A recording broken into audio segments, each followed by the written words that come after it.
So one of the things I forgot to mention, with these tools you have, I like to use that saying, with great power is great responsibility. Because even in the beginning with Mel, when she didn't know what I was doing, it was awesome. But now when my language starts to change and I start delivering things for that subconscious story, she gives me the, worked a couple times, but I know what you're doing now. But we will actually do that to each other now on a regular basis. The moment that maybe my subconscious visualization isn't healthy, or I'm having anxiety to go do something, if you think it's anxiety, it's not good. If you're excited, it's good. People get test anxiety. Why? Because they got a subconscious program that you need to fix. What's my name? So this is the third time, this is a magical 3, I had to do it. So, for some of you in the crowd, you've seen the Power of Don't presentation and the idea between the difference between training and education. So, I know that I still need to deliver a pink cow. There's no reason people haven't come back and see the same thing 3 or 4 times unless I can deliver something new. And I love learning how the brain works. So I did a presentation for a large pipeline company, and they actually had me come back and said, hey, we're going through some dramatic change. Is there something you can create for us to help manage this change? Because change is hard. So I got excited. I'm like, absolutely. Once again, there's a problem. There's an opportunity to thrive. They wanted to get some tools so they can manage the change inside of their company.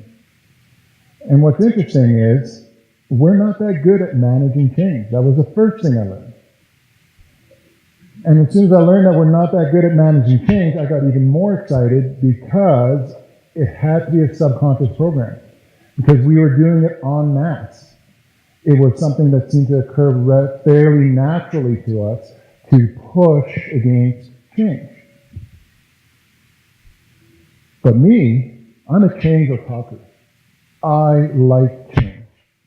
I don't change things for the sake of changing things, but the moment that I see something that may be least bit deficient, I ask myself, how can this be better? And if I come up with an idea, I go to my team and I'm like, hey, I got this idea, have we done this before? And if we've done it before and it didn't work, guess what? I let go of it. Why? Because I'm a change otaku.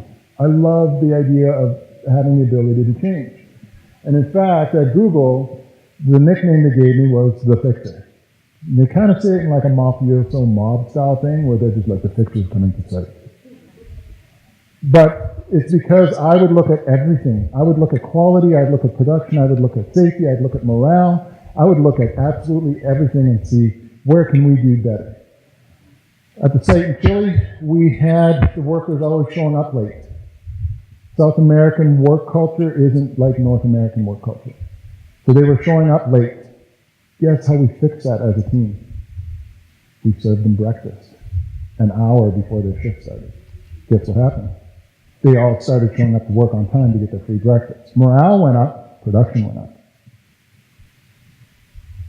And the trick is if you have a group of people that are all interested in change, that's when those magnificent, amazing things can happen.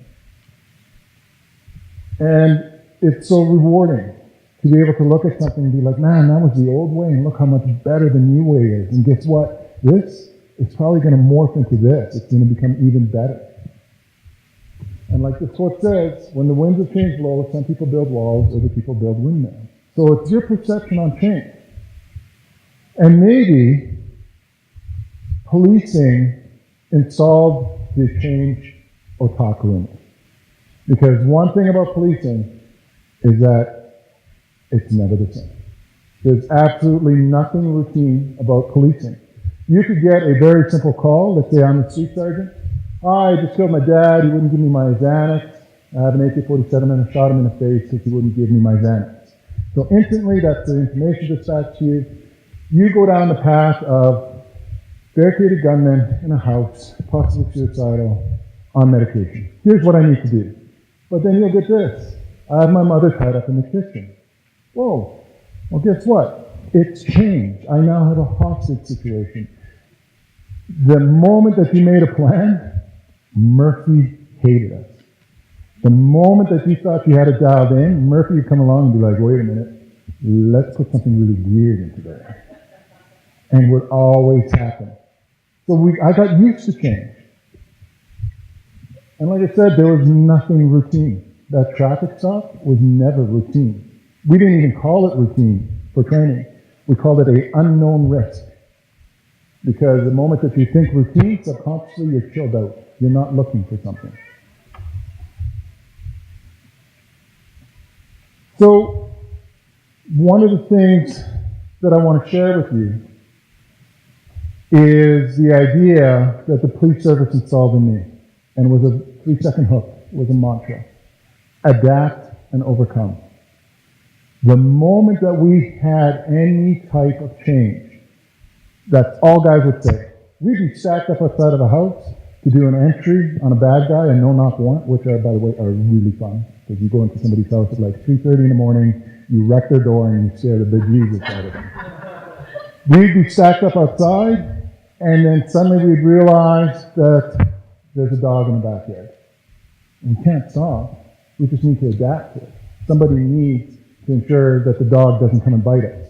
And dogs are cool. As long as you have one human facing it, it won't bite. But if you turn your butt to it, it'll bite you in the butt. The one guy in the team, the last guy, would always turn around and walk backwards staring at the dog. Would prevent us from being sick. But we learned how to adapt and overcome. And that was the mantra.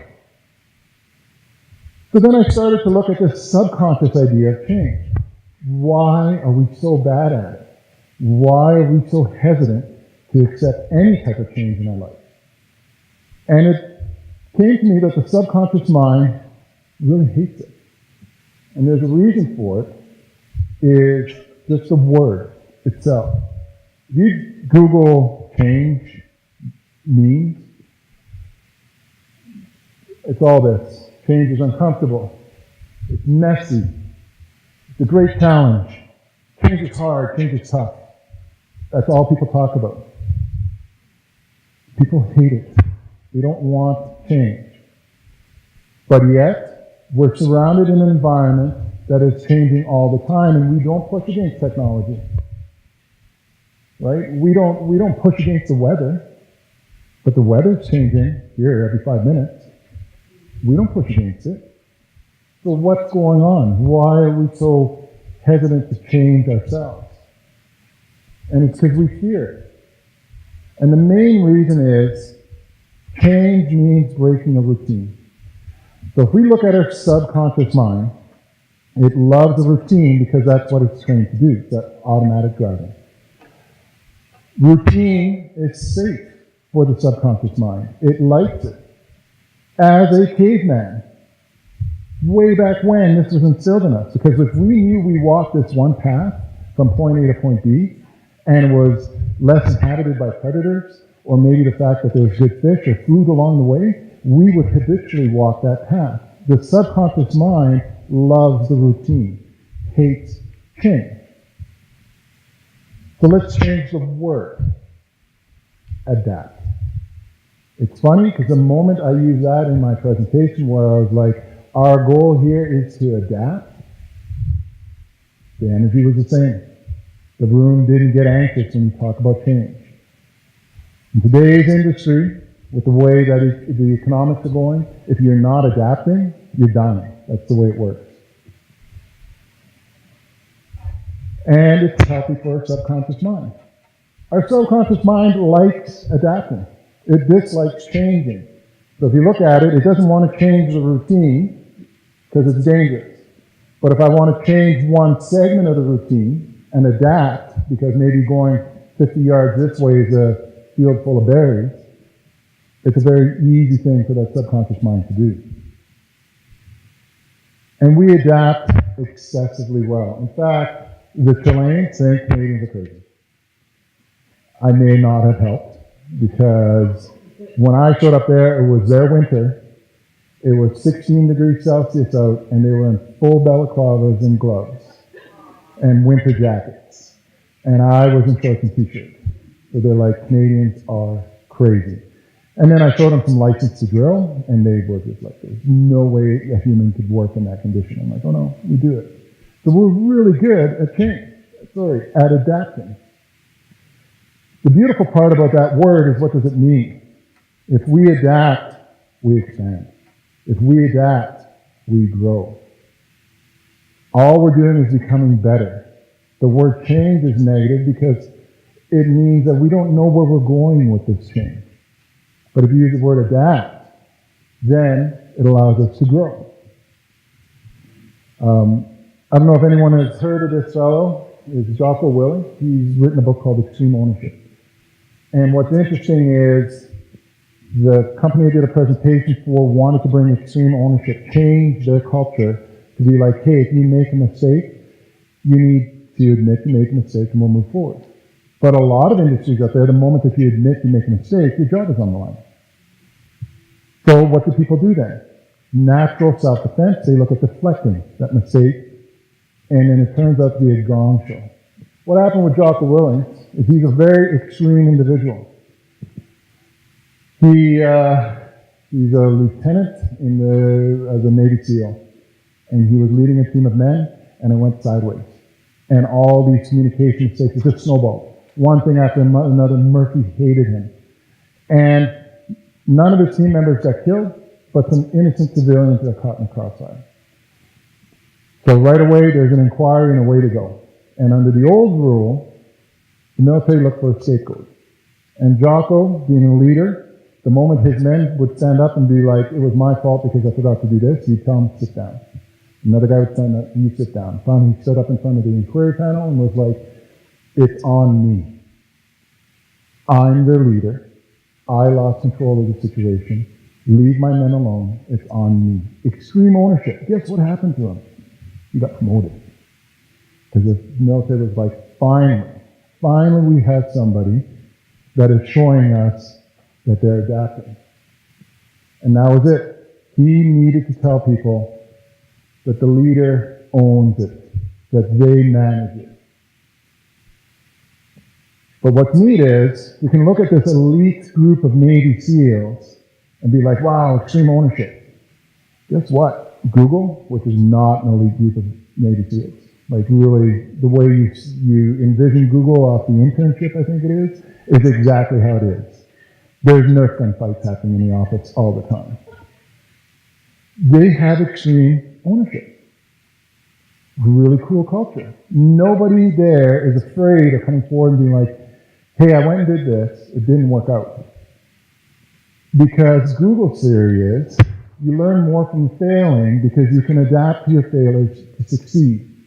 So if you come up with a new idea, and you broach it with your team, and everyone buys into it, and you move forward, and the team fails, it's not a failure. You will still get a bonus if you create a project and it fails in Google.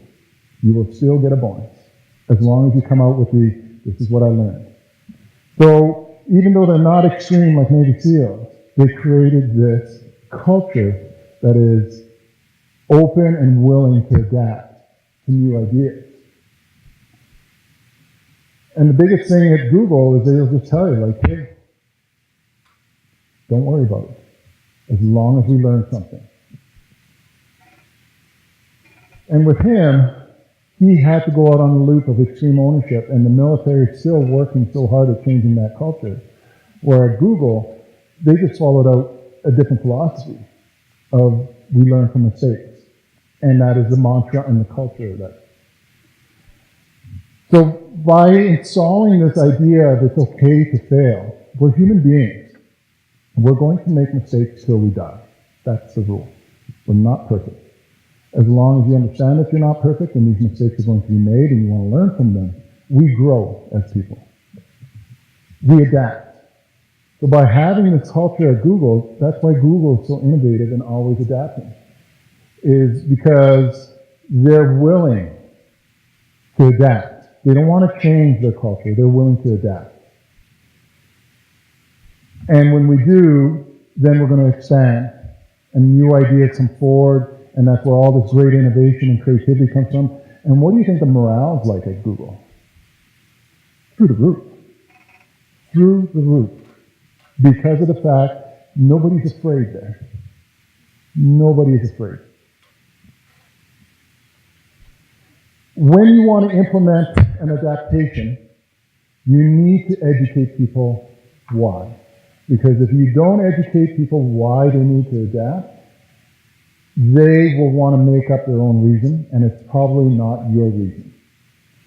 So if your company is going through financial downsizing, the one example, one company I worked for, they started laying off a whole bunch of administrative staff.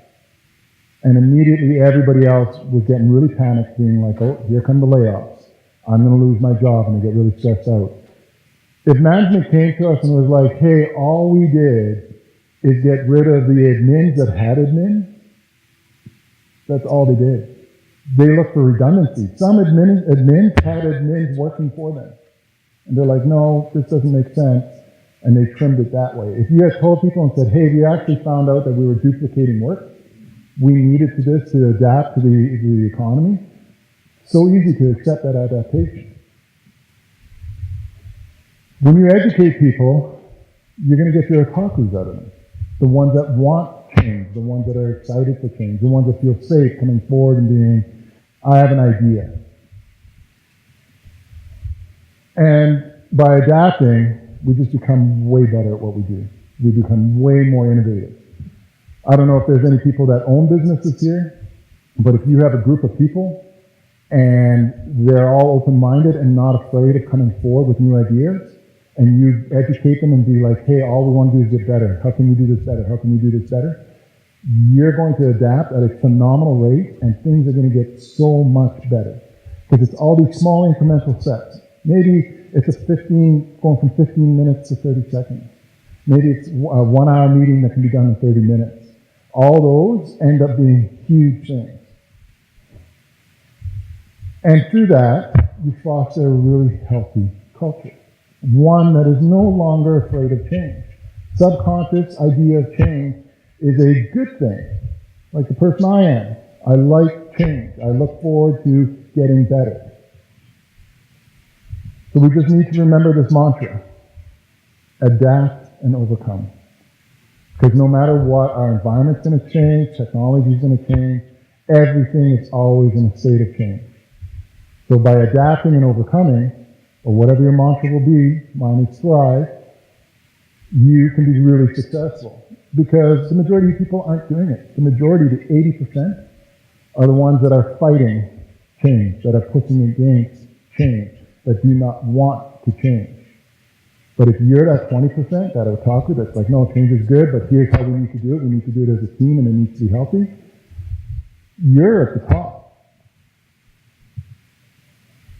It will be a pink cow for most companies to accept the fact that the adaptation is healthy and that people are allowed to make mistakes. Because there's way too many companies I worked for before that if you made a mistake, and police service is a classic example, you were done. Done and done. So you had cops going through the street worried about making a mistake under extreme pressure and even second-guessing themselves when they did a miraculous job. As a sergeant, I'd show up to guys and be like, man, you guys did awesome. You knocked that out. Really good job. And then right away they're like, yeah, but maybe this vehicle wasn't parked right. Or I walked out in front of this cop who had his gun out and he lasered me with it. They'd beat themselves up because they're so worried about making a mistake. Instead of being like, yeah, that was really cool, but I made a mistake here. I think we should train people on how to not have this happen again. Then it's a healthy environment. Think about what can happen if you have a group of people that are looking at their world trying to make it better. You check out that advertisement.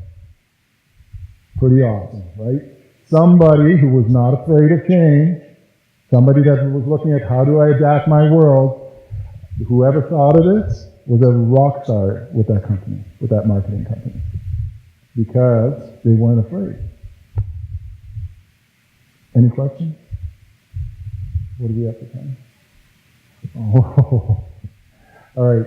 So I'm going to give you another pink cow. Conscious mind, subconscious mind. We now know that there's two. computer programs happening. But guess what? There's actually more, lots more happening in there. And what we're going to talk about is the RAS system, or the reticular activating system. Uber important. I'm just going to call it RAS from now on. And what it is a filter from your environment to your subconscious mind to your conscious mind. And the University of Pennsylvania did a study, and they said that the subconscious mind, this is how awesome that 80%, 90% of your brain is, can digest 400 billion bits of information per second, and those impulses travel in your brain at 100,000 miles per hour. The subconscious mind is storing all this information at an amazing rate. If you want to look at it, for every thought, every bit of process, would be 4,000 pallets of $100 bills every second. The conscious mind, however, digests 2,000 bits of information per second, and impulses travel at 100 to 150 miles per hour. Doesn't process information as effectively as the subconscious mind does. So the body or the brain had to make a filter, because it would easily get overwhelmed. And one way to look at it is, there's 10,000 movies playing, and your conscious mind can only pay attention to one. The subconscious mind will pay attention to 10,000 movies. The conscious mind can only pay attention to one. So we needed a filter. And this filter just happened through time, if you think about it. If we were walking down, we're back to that caveman, walking down that path, and suddenly we saw a ripe strawberry and ate it, it would be a great emotional response, and the RAS system would be like, wait a minute, strawberries are in season. Whenever that subconscious mind that's seeing 400 billion bits of information, whenever I see a strawberry, I'll let the conscious mind know, because it's important. And it prevents the conscious mind from being overwhelmed. Great example. We've all experienced it. You want to buy a new car. But suddenly, you're looking at a Ford Raptor. What happens? There's Ford Raptors everywhere.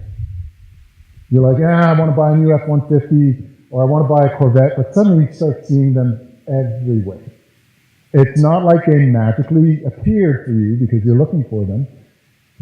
It was part of that information that was getting filtered out. It wasn't important anymore. So you just didn't get the information going to your conscious thought.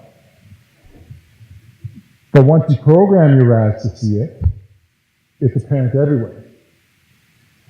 So let's look at RAS for an opportunity. Let's say I just bought a new tire shop. My new career, I'm going to sell tires.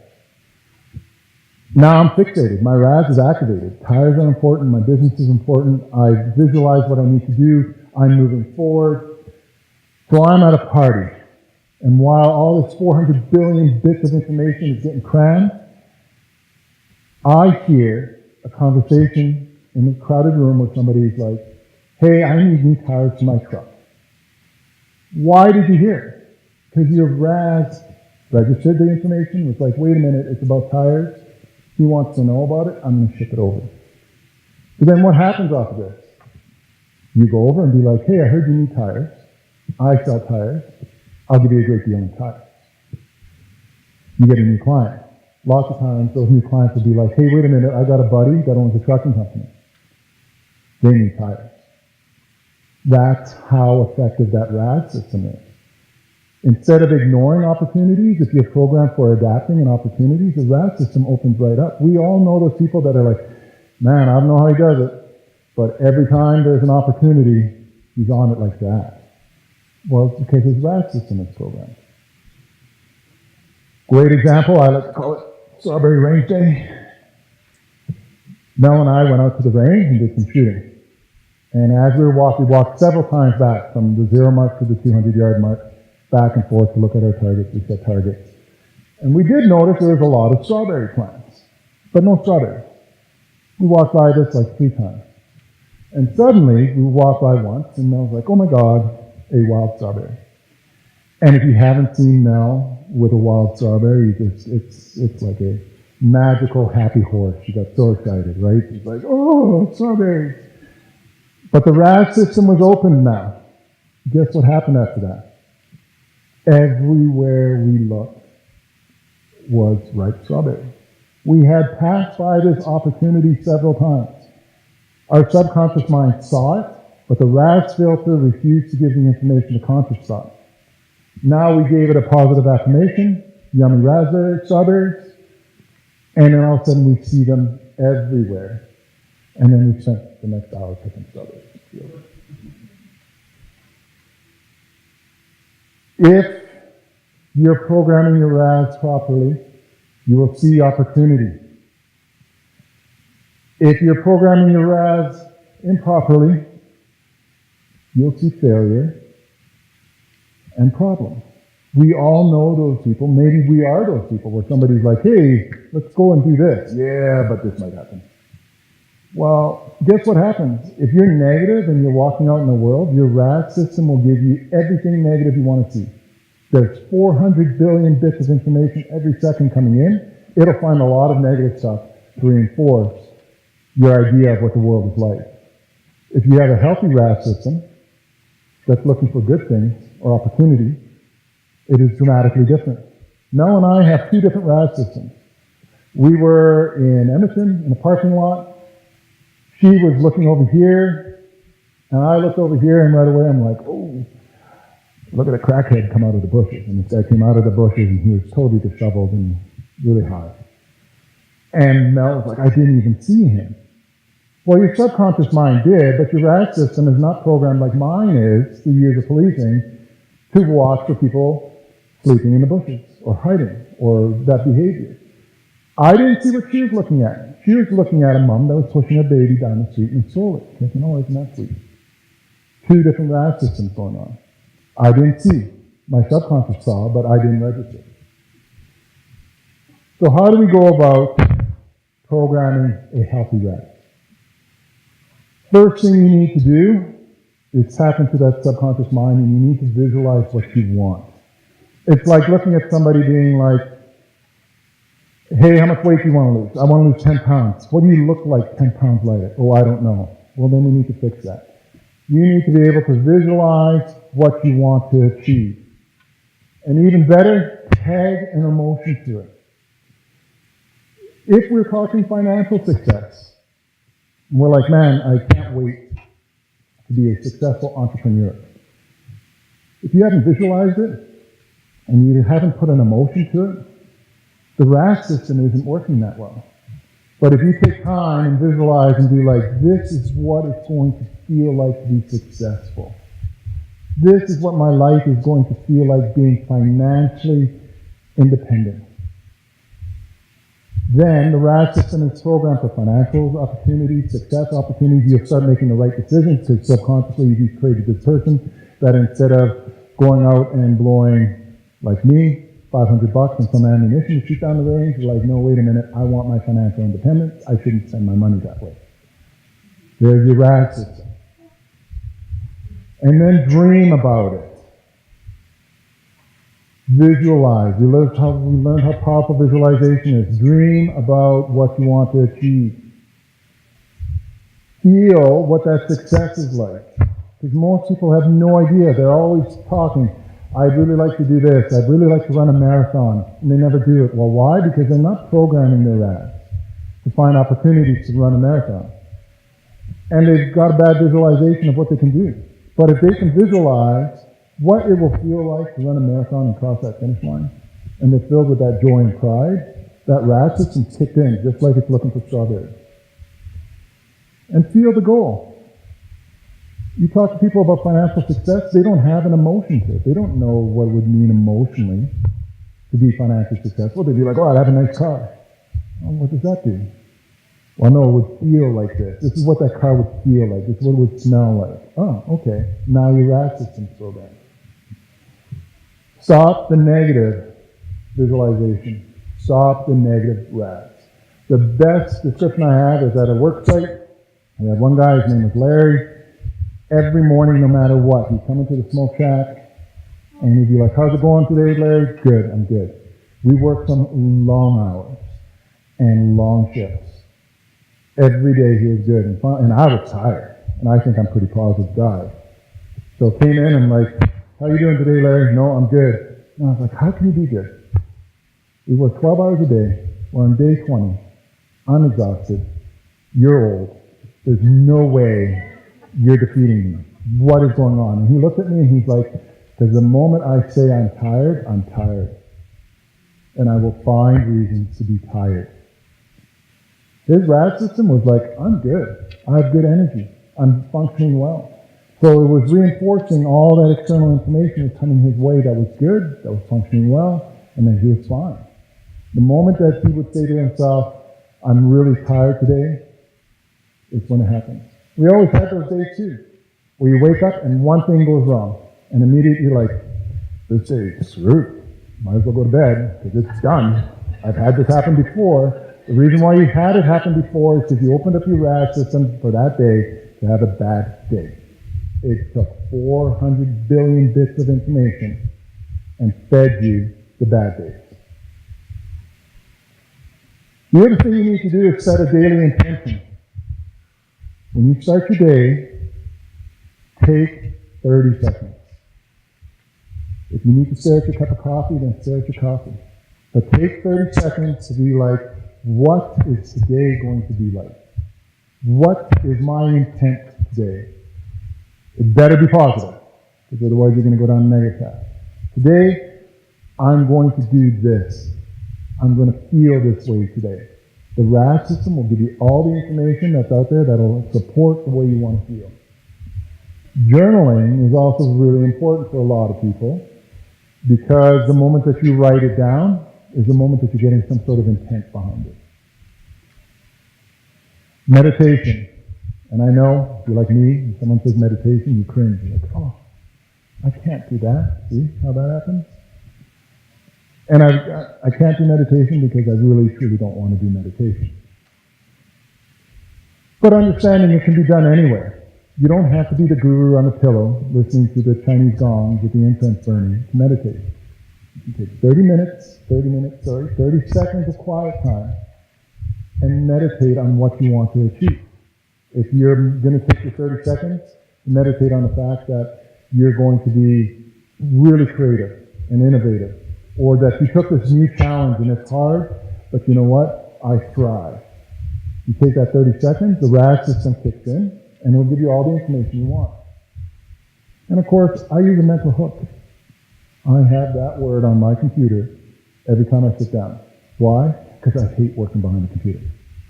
That was one of the things I realized. I would sit behind my computer and be like, oh, I'm so angry with you here. I can't type like the rest of these guys can. And then I was like, wait a minute. I need to change this. Because I would always see the mistakes happening. The computer wouldn't work right. Technology would fail. And I'd be like, see? Well, no, I see it because I want to see it. Is there any questions? All right. So, 9:02. So let's be back at 10 after.